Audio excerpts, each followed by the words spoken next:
High everyone welcome to today's session सबैजना भाइ बहिनीहरूलाई आजको सेसनमा बिल्कुलै स्वागत छ। हामी धेरै दिनपछि फाइनेन्सको भिडियो लिएर आएको छौँ। यो फाइनेन्स कक्षा 12 को फाइनेन्सको भिडियो क्लास होइन है, यो रेकर्डेड क्लास हो। च्याप्टर 5 फाइनेन्सियल क्यापिटल स्ट्रक्चर राम्रो च्याप्टर छ, धेरै नै मिठो च्याप्टर छ।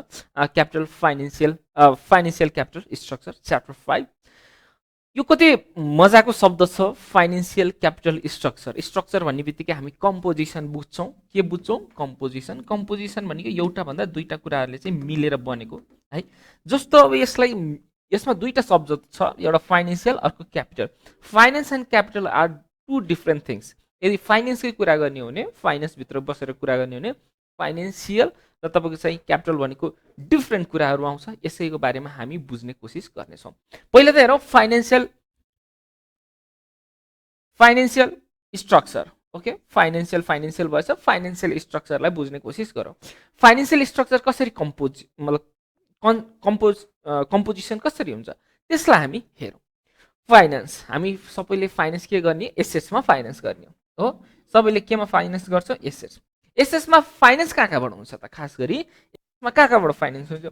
एउटा त लङ टर्म सोर्स हुन्छ, लङ टर्म सोर्सेस। अर्को सर्ट टर्म सोर्सेसहरू है, अर्को सर्ट टर्म सोर्सेस। एकाउन्ट्स भन्दा बिल्कुलै फरक हुन्छ फाइनेन्स। सर्ट टर्म सोर्सेसहरू हुन्छ। लङ टर्म सोर्सेसमा हामी के राख्न सक्छौँ? लङ टर्म सोर्सेसमा हामी राख्छौँ इक्विटी, लङ टर्म डेट। अब यसमा दुईटा हुन्छ लङ टर्म सोर्सेसमा, एउटा अनर्स फन्ड भन्ने हुन्छ, एउटा owners fund. Owners fund is share capital. Share capital, retained earning, profit, यो अनर्स फन्डमा आयो भने रिजर्भ्सहरू भयो, यो अनर्स फन्डमा आयो भने। त्यसरी नै अर्को कुन चाहिँ फन्ड हुन्छ? बरोड फन्ड हुन्छ। बरोड फन्डमा bonds, debentures, bank loan, long term loans, यिनीहरू सबै बरोड फन्डभित्र आउँछ। त्यसरी नै सर्ट टर्म सोर्सहरूबाट पनि हाम्रो एसेटहरूमा फन्डिङ हुन्छ। जस्तै यसलाई हामी के भन्छौँ? सर्ट टर्म सोर्सेसहरू। Short term liability. Short term लायबिलिटीबाट पनि हामीले के गर्छौँ? तपाईँको चाहिँ एसेटमा चाहिँ फन्डिङ गर्न सक्छौँ। यसरी चाहिँ हाम्रो फाइनेन्सियल स्ट्रक्चर बन्न जान्छ। तर फाइनेन्सियल स्ट्रक्चर र क्यापिटल स्ट्रक्चरमा फरक छ। फाइनेन्सियल क्यापिटल स्ट्रक्चर भएछ, क्यापिटल स्ट्रक्चरमा फरक छ। के फरक छ? क्यापिटल स्ट्रक्चर भन्ने बित्तिकै लङ टर्म हुन जान्छ। सबै कुराहरू हामीले केमा राख्छौँ? यसमा लङ टर्म राख्न थाल्छौँ। लङ टर्म मतलब दुई तरिकाको, एउटा त लङ टर्म यो मात्र लङ टर्म सोर्सेस मात्र। सोर्सेस क्यापिटल लङ टर्म सोर्सेसलाई मात्र डिनोट गर्छ भने लङ टर्म सोर्सेसमा दुईटा कुरा हुन्छ, एउटा त burrowed capital, burrowed fund, burrowed capital. Burrowed capital भन्ने बित्तिकै मैले अघि नै भनेको कुराहरू भनिसकेँ। बोन्स, डिबेन्चर, त्यसपछि लङ टर्म लोन, यी सबै कुराहरू हाम्रो डिबेन्चर्स, ब्याङ्क लोन, यो सबै बरोड क्यापिटलभित्र आयो भने। अर्को अनर्स इक्विटी पनि भन्छौँ। अनर्स इक्विटी जस्तो तपाईँको चाहिँ share capital, preference share capital पनि अनर्स इक्विटीमा आउँछ। त्यसरी नै तपाईँको चाहिँ रिजर्भ एन्ड सरप्लस यसमा आउँछ। त्यसरी नै तपाईँको चाहिँ रिटेन अर्निङको भित्र आउँछ। यी सबैलाई हामी के भन्छौँ? तपाईँको चाहिँ क्यापिटल स्ट्रक्चर। हाम्रो क्यापिटल कसरी बनेको छ त? या त बरोड फन्डबाट बनेको छ, या त अनर्सको इक्विटीबाट बनेको छ। अब हेर्नुहोस् है, कुनै पनि क्यापिटल स्ट्रक्चर जसमा चाहिँ बरोड क्यापिटल हुन्छ, यसलाई हामी के भन्छौँ? लेभर्ड क्यापिटल। ओके, फेरि सुन्नुहोस्, कुनै पनि क्यापिटल स्ट्रक्चर हामीले एउटा क्यापिटल बनायौँ। क्यापिटलमा चाहिँ हामीले बाहिरको फन्ड लिएर आएको छौँ, मतलब बरोड फन्ड लिएर आएको छ भने द्याट इज अ लेभर्ड क्यापिटल।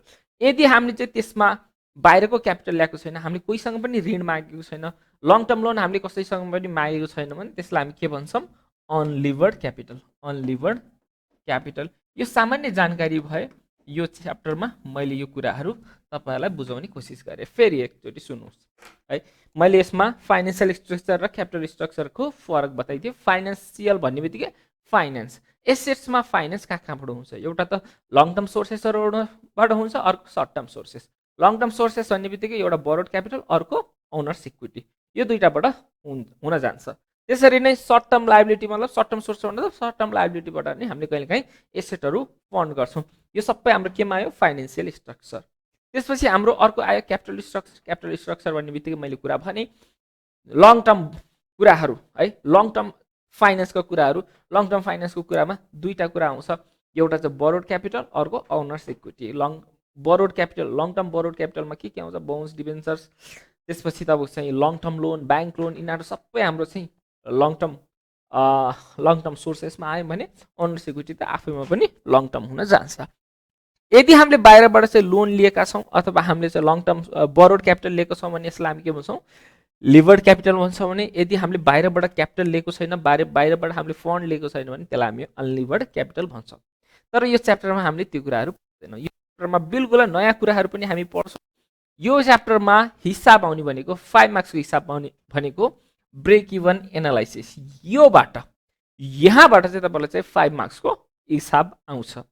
सधैँ आएको देखिया छ 79, 80 नयाँ जति पनि मोडलहरू चेन्ज भयो त्यसपछि यहाँ मजाले हिसाबहरू आइरहेको देख्छौँ। ब्रेक इभन एनालाइसिस च्याप्टर 5 मा खासमा ब्रेक इभन के हो त है, sales revenue, generate the sales revenue to meet the operating cost है। फेरि जेनेरेसन अफ अथवा सेल्स रेभेन्यू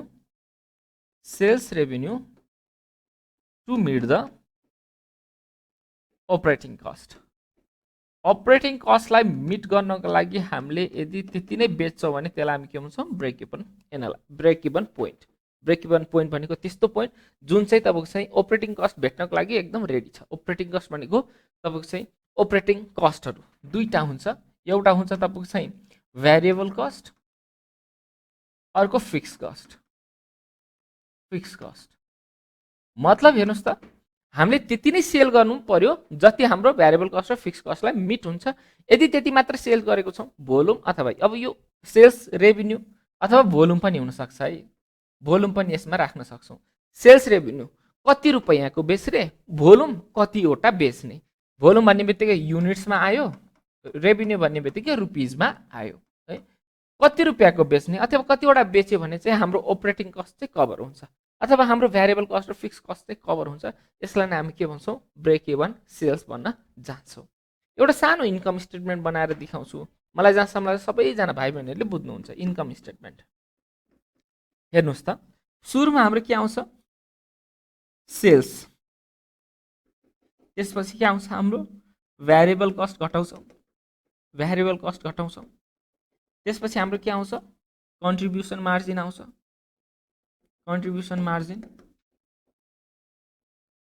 त्यसपछि हाम्रो के आउँछ, फिक्स कस्ट घटाउँछौँ,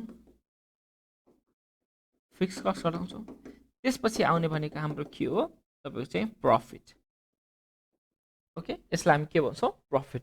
हामीलाई प्रफिट चाहिएन, हामीलाई यो जिरो भए पनि, मतलब ब्रेक इभनको कुरामा, यो ब्रेक इभन स्टेटमेन्टको कुरामा हामीलाई प्रफिट चाहिएन। हामीलाई के हुनु पर्यो, एउटा त फिक्स कस्ट मिट हुनु पर्यो, अर्को भ्यारिएबल कस्ट मिट हुनु पर्यो। यो दुईटा भयो भने हाम्रो सेल्स त्यतिको सेल्स गऱ्यो भने हामीलाई पुग्छ। यही स्टेज नै के हो, ब्रेक इभन स्टेज हो। अब यसलाई कसरी निकाल्ने त, ब्रेक इभन सेल्स कसरी निकाल्ने त, फर्मुला लेख्नु होला। Brake even sales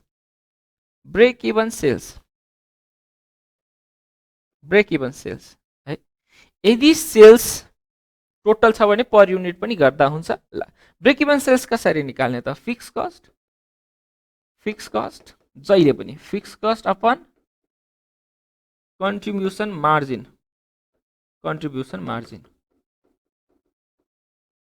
per unit.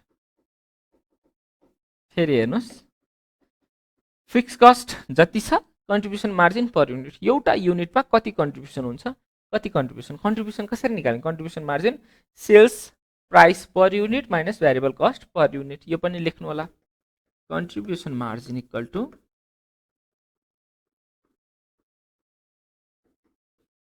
Sales price per unit minus variable cost per unit.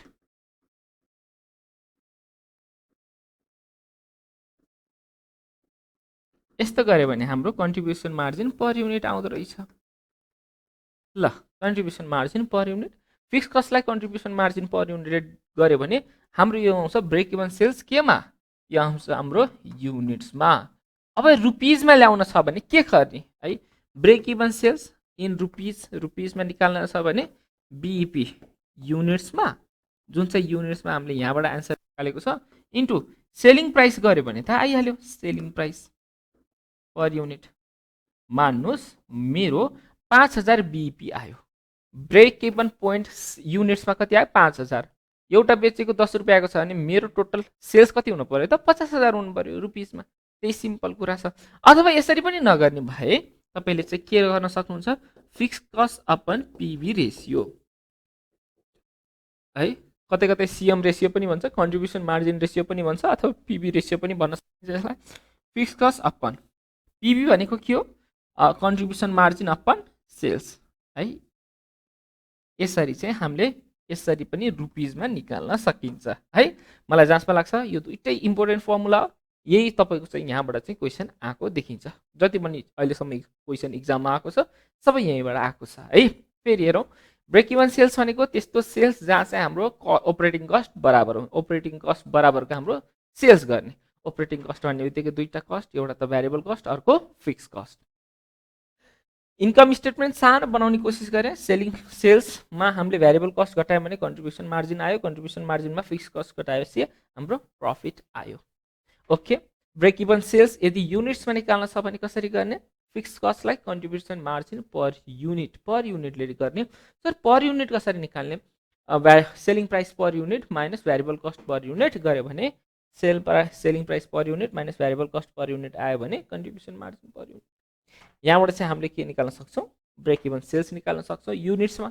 अब यसलाई नै रुपिसमा निकाल्न भन्यो भने कसरी गर्ने, रुपिसमा निकाल्दाखेरि selling price per unit into BP in units गऱ्यो भने पनि आउँछ। नभए तपाईँको चाहिँ फिक्स कस्टलाई चाहिँ पीवी रेशियो अथवा कतै कतै कन्ट्रिब्युसन मार्जिन रेशियो पनि भन्छ, जसको फर्मुला हो contribution margin upon sales. Fixed कस्टलाई यो सीएम रेशियो अथवा पीवी रेशियोले डिभाइड गऱ्यो भने पनि रुपिसमा एन्सर आउँछ। एउटा क्वेसन गरेर हेरौँ न त। 2080 को क्वेसन, यो 5 मार्क्समा आउने क्वेसन हो, 5 मार्क्समा आउने क्वेसन हो। Company has average selling price per unit is RS 250, एउटालाई कतिमा बेच्दो रहेछ 250। Variable cost per unit RS 200, variable cost per unit कति रहेछ 200। फिक्स कस्ट कति रहेछ 4,50,000, फिक्स कस्ट कति छ 4,50,000। Find out the break even point in, एउटा युनिटमा भनेको छ, अर्को रुपिसमा निकालक भनेको छ। एकदम सजिलो क्वेसन छ, त्यही भएर यहाँबाटै सुरु गरौँ। Here selling price per unit, selling price per unit एकदम सजिलो क्वेसन छ। यसलाई मैले एसपीपीयू लेखेँ है, selling price per unit equal to RS 250। त्यसपछि भ्यारिएबल कस्ट पर युनिट कति छ, भ्यारिएबल कस्ट पर युनिट, यसलाई म भीसीपीयू लेखेँ। भ्यारिएबल कस्ट पर युनिट कति छ आरएस 200 छ भनेपछि यहीँबाट हामीले कन्ट्रिब्युसन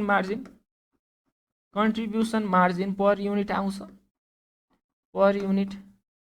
यसलाई मैले लेखेँ सीएमपीयू, कन्ट्रिब्युसन मार्जिन पर युनिट कति आउने भयो, सेलिङ प्राइस माइनसको भ्यारिएबल यही त हो नि कन्ट्रिब्युसन हैन। यहाँ अझ लेखिदिन्छु म, SPPU minus भीसीपीयू equal to 250 minus 200, यो भनेको कति आउने भयो आरएस 50 रुपियाँ आउने भयो। आई होप एभ्रीवान सबैजनाले यो कुरा बुझ्नु भएको छ है।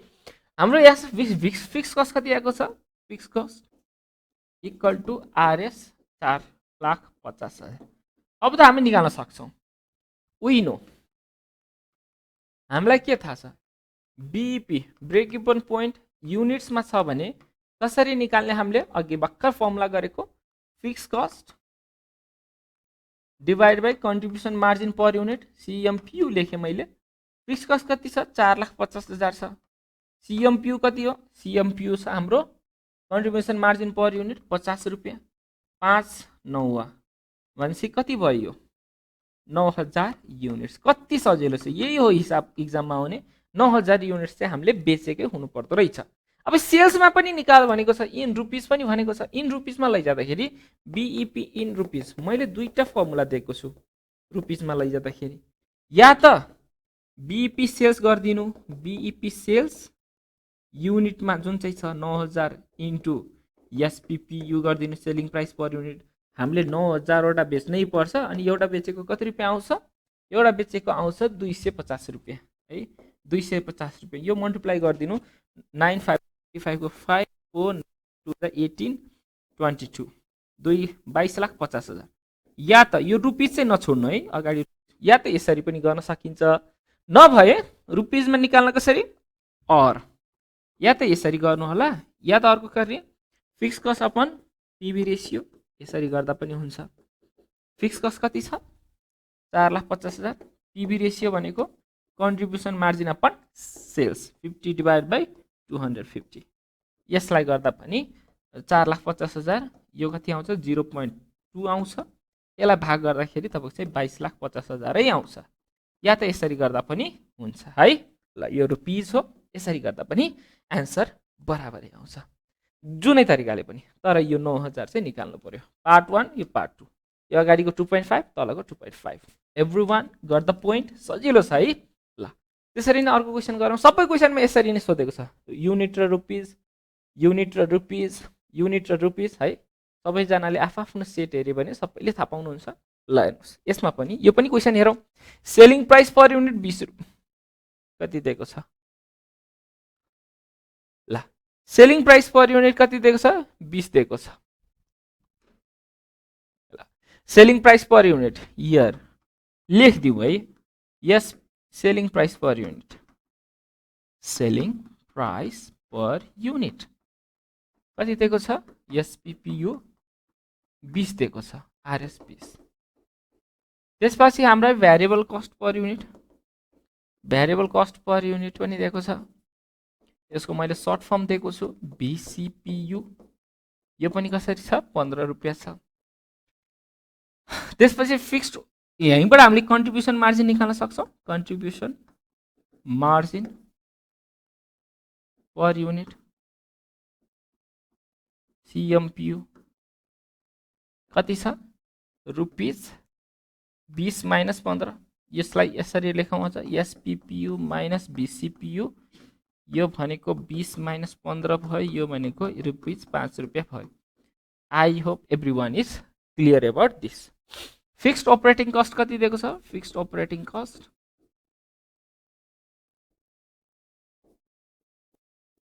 आरएस 10,000। अब हामीलाई त बीईपी निकाला भनेको छ। ल जी we know BEP in rupees. पहिला त युनिट्समा, युनिट्समा निकाल्दाखेरि के गर्ने fixed cost upon contribution margin per unit है सीएमपीयू। तब चाहिँ फिक्स कस्ट कति छ 10,000 छ। सीएमपीयू भर्खर त हामीले निकालेको छौँ कति 5 रुपियाँ। 10,000 लाई 5 ले डिभाइड गर्दाखेरि कति भयो 2,000 युनिट्स। बुझ्नुभयो सबैजनाले। अब यसलाई नै बीईपी इन रुपीज कसरी निकाल्ने, बीईपी सेल्स, बीईपी युनिट्समा BEP units into selling price per unit. एउटा कतिवटा बेच्नै पर्यो हामीले 2,000 बेच्नै पर्यो। एउटा बेचेको कति छ 20 रुपियाँ। यो भनेको त 4 लाख जस्तै आयो है, रुपीज 4 लाख। ल यसरी चाहिँ तपाईहरुले चाहिँ आन्सर मजाले गर्न सक्नुहुन्छ। 4 लाख नै हो नि कि 40,000 हो। ल 40,000। ल आई होप यति गऱ्यो भने तपाईहरुले चाहिँ यो च्याप्टर बुझ्नुहुन्छ। 5 मार्क्सको छ, इम्पोर्टेन्ट छ। आउने दिनहरुमा अझै फाइनान्सको अरु पनि भिडियोहरु लिएर आउने बाचक छ। आजको सेसनबाट म बिदा माग्छु, तर ओल्ड इज गोल्डमा भएको अरु क्वेशन्सहरु पनि सल्भ गर्नु होला। नमस्ते, टेक केयर।